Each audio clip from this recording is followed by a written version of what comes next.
Couple of things about that Signal scandal story that's come out recently. I actually did a whole live stream on it, but it was a really long live stream.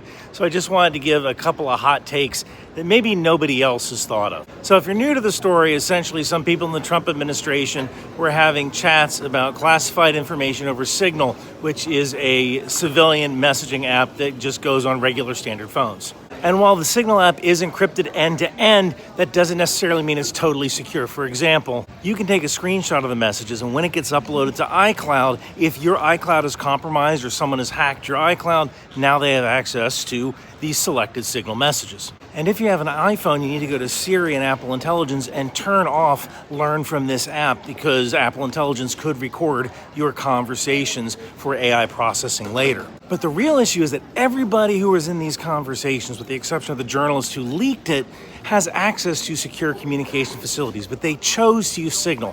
What does that tell you?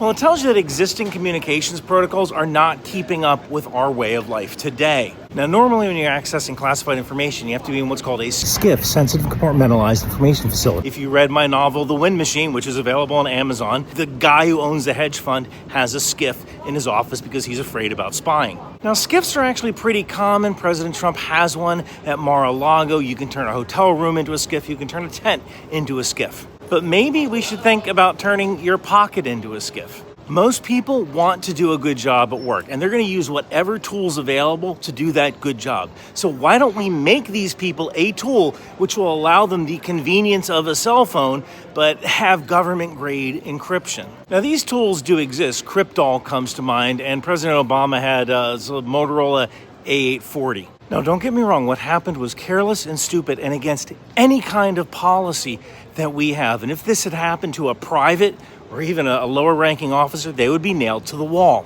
But seeing as how the modern-day military uses Signal as a crutch, and if you're in the military, how many times have you gotten a Signal message saying, hey, formation has changed to 650, right? You're constantly using your phone. You're constantly using the Signal Communications app.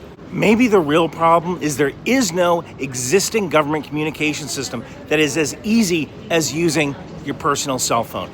And that is a fixable problem.